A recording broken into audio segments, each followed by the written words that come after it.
Hey y'all, welcome back to another speed build. This is actually a very special video. We are celebrating a very important milestone. Today is my 666 subscriber special. So I just recently hit 666 subscribers and we're a little bit over that now, but I still wanted to come back and sort of celebrate the milestone. I've done a few of these little celebratory videos in the past, like when I hit 69 subscribers, I build a home for only 69 simoleons, and then when I hit 420 subscribers, I did a little stoner's apartment that was like a huge exaggeration of like stoner stereotypes, and it was like all messy and stuff, and it was a fun time. So it's sort of become a little tradition to stop at all these very funny numbers and just take stock and do a little something funny to celebrate and say thanks. So I've been thinking for a while that I wanted to stop at 666 and do something funny, but I wasn't really sure what would fit. You know, 666 is a spooky number. Ooh. So I was thinking, like, what kind of spooky builds could I do? And I ran it past a few friends of mine, and this really good friend of mine suggested that I build hell in The Sims, which I thought was really funny. We were joking around like, hey guys, welcome back to my channel. Today we are going to be building hell. And yeah, I've just had a few funny suggestions from friends like that. I ran the idea past my brother, and I mentioned that the idea of building hell had been thrown around, and he was super supportive of it, right? He was like, you should definitely make hell in The Sims, and then any Sims that are like bad, who are like mean to dogs or just do something terrible, you can like send them there as a part of gameplay. And he wanted me to make like a whole gameplay series out of that, which, you know, I won't be doing, I don't think, but I did just want to mention that because I thought that was pretty funny.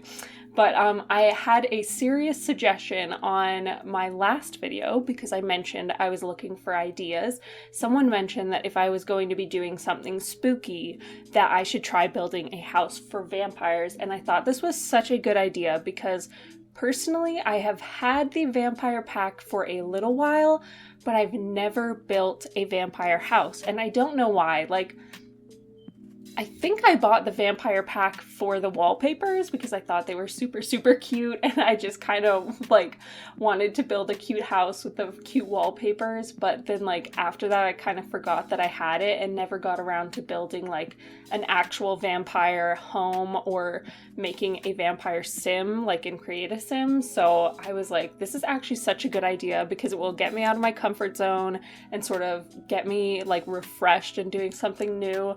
And so yeah, that is what this is. It kind of took me a while to get there, but today we are building a home for vampires. Or you could think of it as a haunted house that vampires sort of happen to live in. But anyway, as I mentioned, this is my very first time building in Forgotten Hollow, the world that came with the Vampires expansion, and I don't know, I kind of really like it. My first impression is that it's very beautiful, especially this lot. It's sort of backs onto like a river or a really big lake, and then you've got mountains in the background, and especially in the evening it's just super beautiful. But it's also like very spooky, which is like very, you know, appropriate for the vampire world, so I really like that too. I like how it's spooky but not too spooky, you know? So I like the vibes. That's my opinion. If you were looking for my opinion, I approve of Forgotten Hollow, and I'm glad that I got around to building here. Anyway, I was thinking when I was sort of planning this build out in my head, what sort of shape I wanted it to be, like what does a haunted house look like to me, what did I want this to look like, and I realized that when I think about haunted houses, I almost always think like an old Victorian home, usually pretty grand and like fancy, and I think the reason that that is like so spooky to me is that like there's something a little off-putting about a very fancy home that it's clear like used to be occupied by very fancy people, but like has since become like a little run down, a little decrepit, like empty. There's just something a little off-putting about that. So I thought that was perfect. I decided I would try and do something a little Victorian. That was a bit out of my comfort zone because, to be honest, I very rarely build in a Victorian style. So I wasn't 100% sure how it was gonna go. I think it turned out okay. You'll have to let me know. But yeah, I was a little worried going into this. I had a few pictures on Pinterest to use as a reference, and I just sort of like faked it till I made it, if that makes sense. I knew that I really wanted like a big, tall tower or two to sort of make this place look really grand and sort of intimidating. And I just like started with the facade in the front and then kind of just like played around with that until I liked it. You've got like a big tower, a little tiny tower, an entry bump out, and then like a little like hexagon tower that's only 1 floor high and looks a little silly there, but I saw that in a few of my reference photos, so I was like, why not? I'll throw something like that in. And overall, I do really like the shape. But as I was saying, I kind of wanted this home to be a little intimidating, you know? Like, I didn't want it to be welcoming at all to curious people. I just wanted it to be like a home that sort of gave you the vibes of like, stay away. I'm not sure if I achieved that, but that was just important to me for like a little bit of a backstory that I had planned in my head. Like, yes, there is lore. I made up lore. So, you know, just don't make fun of me. I made up lore for this house, but I was thinking that nobody knows that anybody lives in this house. You've got 2 vampires that live here, but nobody knows. Everyone thinks that this is just an abandoned home, and everyone stays away from it because, like I said, very spooky, very scary. They get bad vibes. No one comes in most of the time.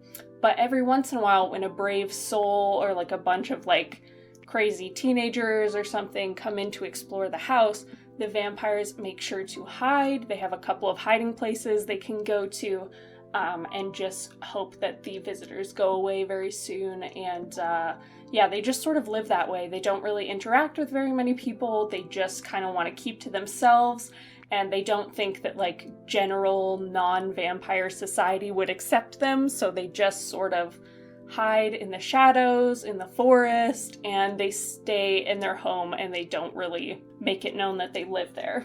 Anyway, we are just about done with the exterior here. I made sure to use a lot of the landscaping that came from the Vampires pack. I almost said werewolves for a second. I kind of had to catch myself. But yeah, a lot of that landscaping is like dead or like dying and colorless, which I thought was kind of cool and spooky. I did throw in a couple purple flowers here and there though, because like, you know, you need a little color here and there. It can't be like completely devoid of color.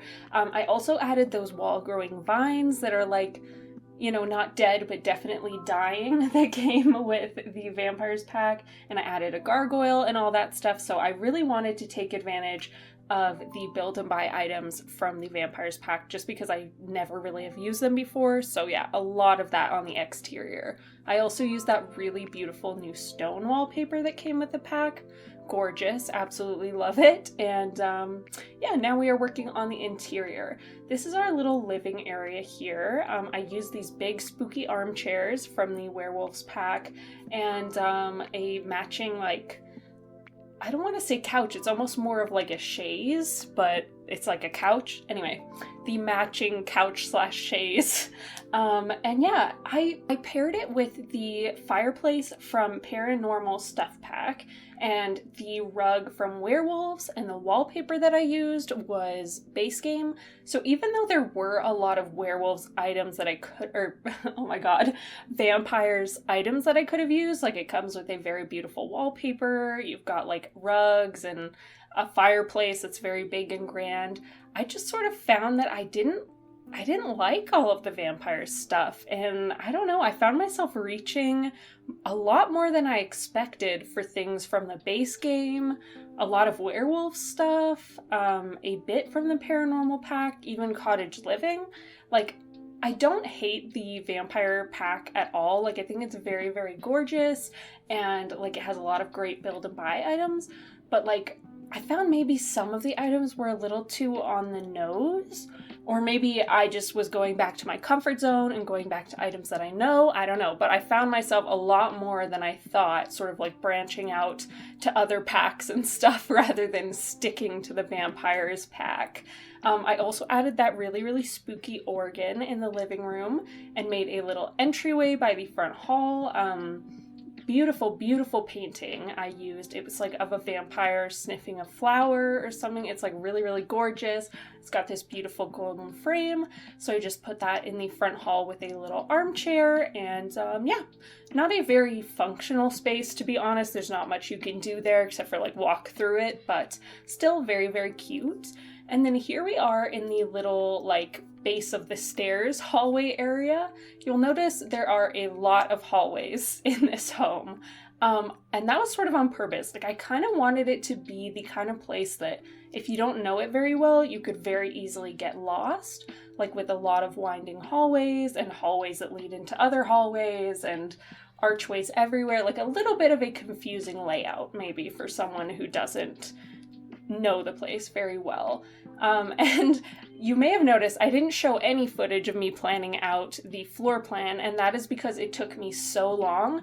Like I think I went a little overboard initially trying to make a bunch of winding hallways, and it took me a while to sort of find like a compromise that was like still spooky and had those winding hallways that I like, but wasn't like too overdone, you know? Anyway, so I had to cut that out. But now we are working on a little dining space. I took that really, really big, grand picture frame, or not picture frame, like painting from Vampires that originally has like Vlad in it. And I added some base game mirrors to it to sort of make this really grand mirror with a really beautiful ornate frame. And it may be weird to have like a giant mirror in your dining room. Like I don't think that's a very common thing to have, but I just thought that would like add to the spooky vibes because you can't see vampires in the reflection. Like that's like part of the myth of vampires, right? But even when I was playtesting, I made sure to double check it, and like in The Sims you can't see the reflection of vampire Sims, so I thought it would be kind of spooky, you know. You could use this in your gameplay or not, but like if your sim came to this house and they thought it was totally unoccupied, but then they ran into these two people who like they think are totally normal and they invite them to dinner and everything's fine, but then the sim looks in the mirror and notices that he can't see the reflection of his two friends and it's like all spooky and he like runs away from there as fast as he can or something. I don't know, I just thought that would be a fun little spooky touch.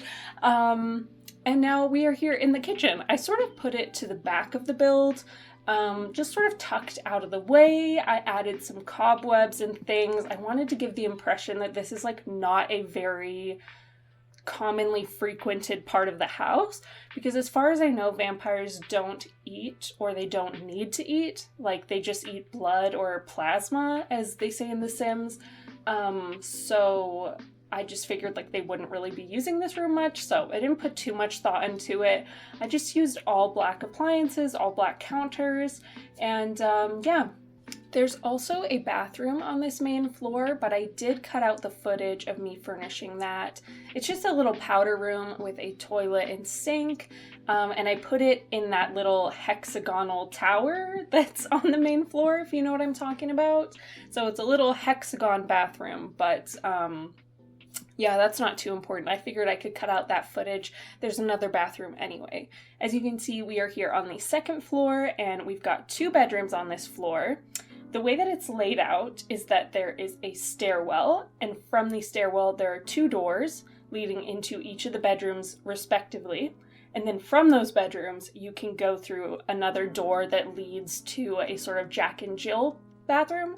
So it's like an ensuite, but for both of the bedrooms, if that makes sense. Anyway, the color scheme for most of the main floor, I tried to keep very, very neutral and like a lot of brown and black, which, you know, maybe like a lazy decision, but this was my first haunted house I ever built, okay? So I didn't really know what to do. I just sort of stuck with those colors. But I kind of thought that for these bedrooms, I could branch out a little. Mostly for this one that I'm decorating now, I tried to lean into a bit more of a red color scheme.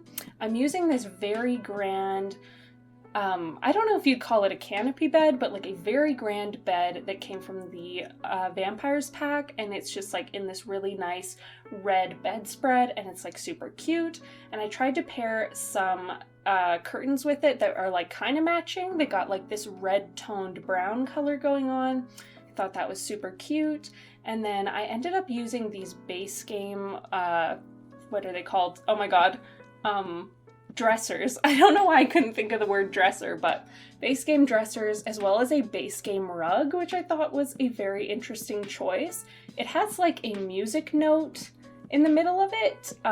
There's like a few of those in base game that are like rugs that are supposed to like show your hobby, I guess, which is kind of weird in my opinion. I almost never use them because like who has a rug that like has like a soccer ball on it or like a music note? Like people don't usually get rugs that like show their hobbies. But I thought the color scheme of it was almost perfect, and if I sort of like hid the music note under the bed, it was like just like a normal rug, you know? Anyway, I was kind of proud of myself for that. And now we are moving on into the second bedroom. I guess this one isn't as colorful as the other one. I kind of went back to that like black, gray, and brown vibe, but I still think it turned out very, very nice. I sort of play around a little bit with the color scheme in this room. There's a bit of back and forth, but in the end it turns out nice and spooky, so don't even worry about that. But yeah, what to talk about? Oh, you guys. So like I said, we are a little bit past the 666 subscriber milestone. So thank you all, first of all, to everyone who has subscribed. I really, really appreciate you guys. This is like my favorite thing to do, and it just makes me super happy that other people like to watch these videos at all. But yeah, like I said, we are a little bit past the 666 milestone. Last time I checked, we were at 679 subscribers, and I was like racking my brain. I was like, why is that number so familiar to me? Like 679, like what is that? And then I remembered, do you guys remember Fetty Wap? He was like pretty popular like around like 2013, I want to say. Like he just sort of like came out of nowhere with like a couple of hits and then like fell off the face of the earth and no one ever heard from him again. But like he was the guy who did that song like "We Got the Soda," you know, like that song. And I remembered like all these memories came flooding back to me of around 2018. I was working for this company doing like door-to-door, not sales, it was like donation collection. Like I was working for a charity and I was just going door-to-door spreading awareness and like getting donations, like monthly donations and stuff like that. And we used to get together, me and my coworkers, and we would like meet at the office. We'd all pile into this company van, the most sketchy van you've ever driven in. Like it was probably illegal to drive in that van. It was so dangerous. Like anytime that you would go over 60, like 60 kilometers an hour, it would just shake. The van would just shake violently. But the reason I bring up this van is that it had no like aux cord. There was no way for you to play your own music, but there was one CD that we had in the car that we listened to every day, and it was Fetty Wap's album. So I know this song 679 by heart. Like even now I could like recite most of it because every single day without fail, Monday to Friday, twice a day riding in this van, I just hear that album in its entirety. And I don't know, you guys, I just felt like I had to share this here because I honestly don't know why. I just saw the number 679 and it all came flooding back to me. And I'm just wondering, does anyone else remember Fetty Wap or is it just me? Like, was that just a fever dream that I had? But anyway, we finished up the second floor. I did that Jack and Jill bathroom. You may have noticed I was originally going with sort of like a golden color scheme. Like I was going with a golden metallic vibe for all of the appliances, but I changed my mind right at the end and I switched it all to like a black and gray color scheme instead.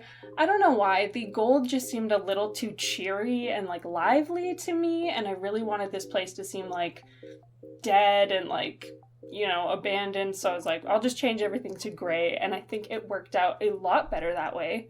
And now we are upstairs on the third floor. So this is the second last floor. The fourth floor is like just a little teeny tiny space, so it almost doesn't even count. But we're on the second last floor. I'm doing a little office space here. You may have noticed I did add a desk downstairs on the main floor, but I never added a computer, so I made sure to add one there. There's also a bunch of bookcase doors that I imagine are like the hiding place of these vampires. Like if someone comes into their house and they don't want to be found out, they just slip behind those bookcase doors. but more on that later. Anyway, here is a little room with some coffins in it. Apparently, vampires can sleep both in beds and in coffins, sort of depending on how you do your gameplay. So I made sure to add some coffins, even though we already have our bedrooms on the last floor. And then here we are working on this last little space where the vampires can hide. And I just made sure to add like a little chessboard in here, so that, you know, they have something to do. They're not just like totally bored while they're waiting for like the mortals to leave them alone. But anyway, thank you so much to all of my subscribers, all 666 of you. I really appreciate you all. This build will be on the gallery. Just search the hashtag Alicia Sims, and I'll see you guys next time. Thank you so much. Bye.